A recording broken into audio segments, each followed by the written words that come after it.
हर हर महादेव। आप सभी को मेरा प्रणाम और हार्दिक अभिनंदन। जीवन की इस भागदौड़ में हमें हमारे धार्मिक तीर्थ स्थलों के दर्शन करने का सौभाग्य बहुत ही कम मिल पाता है। हम लोग अपने कल्चर से दूर जा रहे हैं।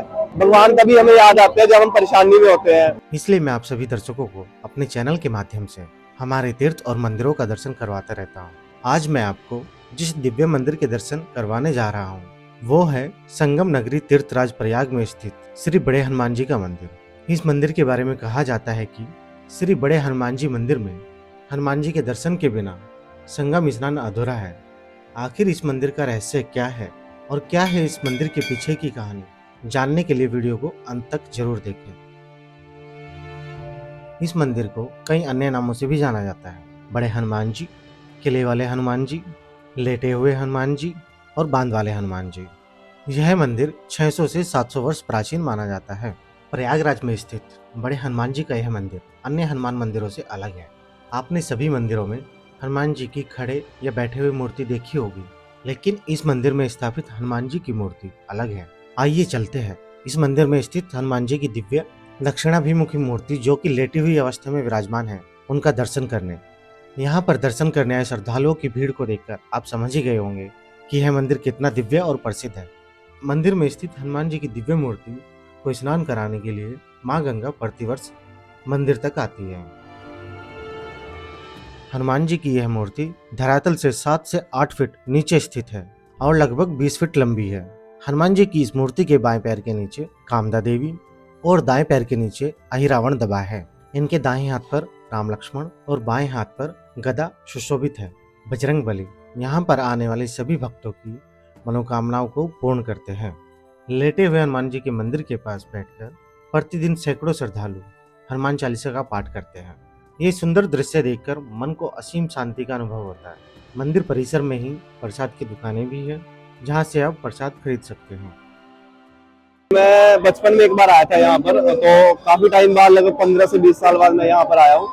तो मैं यहाँ पे जो लेटे हुए हनुमान जी का मंदिर है, बड़ा फेमस मंदिर है, तो मुझे तो यहाँ पे दर्शन करके बहुत अच्छा लगा है। इस समय शाम का समय हो चुका है और ऐसा लग रहा है कि यहाँ से जाने का दिल नहीं कर रहा है। पौराणिक कथा के अनुसार त्रेता युग में जब रावण का वध करके प्रभु श्री राम, माता सीता, भाई लक्ष्मण और अपने प्रिय भक्त हनुमान के साथ संगम में स्नान करने के बाद ऋषि भारद्वाज के आश्रम की ओर जाने लगे, तब हनुमान जी इसी स्थान पर थकान के कारण मूर्छित हो गए। माता सीता से हनुमान जी का यह कष्ट देखा न गया, तो उन्होंने हनुमान जी का कष्ट दूर करने के लिए अपने हाथों से हनुमान जी के शरीर पर सिंदूर का लेप लगाया और उन्हें हमेशा आरोग्य और चिरायु रहने का आशीर्वाद दिया।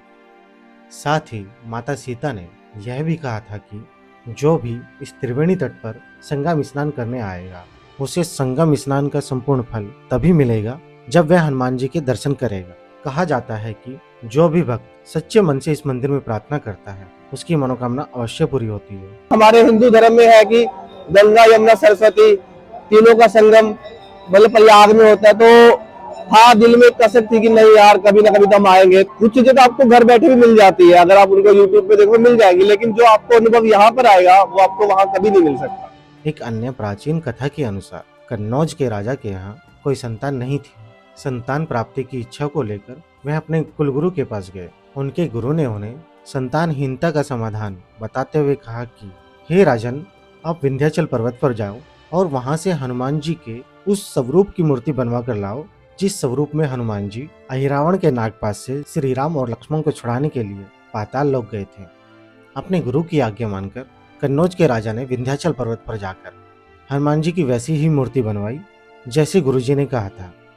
जब राजा जलमार्ग से एक नाव के द्वारा हनुमान जी की यह मूर्ति लेकर वापस आ रहे थे, तब प्रयाग में इसी स्थान पर अचानक नाव टूट गई और हनुमान जी की वह प्रतिमा जलमग्न हो गई। राजा ने जलमग्न मूर्ति को पुनः प्राप्त करने का प्रयास किया, लेकिन मूर्ति उन्हें नहीं मिली। राजा दुखी मन से अपने राज्य वापस लौट गए। इस घटना के कई वर्षों बाद जब मां गंगा का जलस्तर घटा, तो इसी स्थान पर धूनी जमाने का प्रयास कर रहे दिगंबर साधु राम भक्त बाबा बालगिरी महाराज जी को हनुमान जी की यह मूर्ति लेटी हुई अवस्था में दिखाई दी। यह जानकारी जब कन्नौज के राजा को मिली तो उन्होंने इस स्थान पर मंदिर का निर्माण करवा दिया। मंदिर परिसर में राम जानकी मंदिर भी है इस मंदिर में श्री राम, माता सीता के साथ लक्ष्मण और हनुमान जी की मूर्ति स्थापित की गई है। राम जानकी मंदिर के पास ही श्री हनुमान मंदिर है। इस मंदिर में हनुमान जी के साथ गणेश जी और भगवान शिव विराजमान है। मंदिर परिसर में ही एक हवन कुंड भी बना हुआ है। यहाँ पर प्रतिदिन हवन किए जाते हैं। प्रयागराज में संगम स्नान के लिए आने वाला हर श्रद्धालु इस मंदिर में हनुमान जी को सिंदूर चढ़ाने और उनके दर्शन करने के लिए यहाँ अवश्य आते हैं। और रही बात जैसे गोवा वगैरह जाते हैं लोग, वहां जाते हैं, तो वहां पर क्या है कि वहां पर अपने एक वहां पे आपको सुकून नहीं मिलता। वहां सिर्फ आप अपने खुशी के लिए जाते हो, यहाँ पर आपको खुशी भी मिलती है, सुकून भी मिलता है, और साथ साथ आपको जैसे परोपकार, जैसे मान लो दूसरों की सेवा करने का आपको मौका मिलता है, और साथ में आप अपनी संस्कृति के साथ जुड़ते हो। पता लगता है आप सिर्फ जिन चीजों किताबों में पढ़ोगे वो यहाँ पे आके आपको साक्षात उस चीज का महसूस करते हो। इस दिव्य मंदिर में हनुमान जी के दर्शन करने के लिए श्रद्धालुओं का बड़ी संख्या में तांता लगा रहता है और देश विदेश के श्रद्धालु भी इस मंदिर में दर्शन करने आते हैं।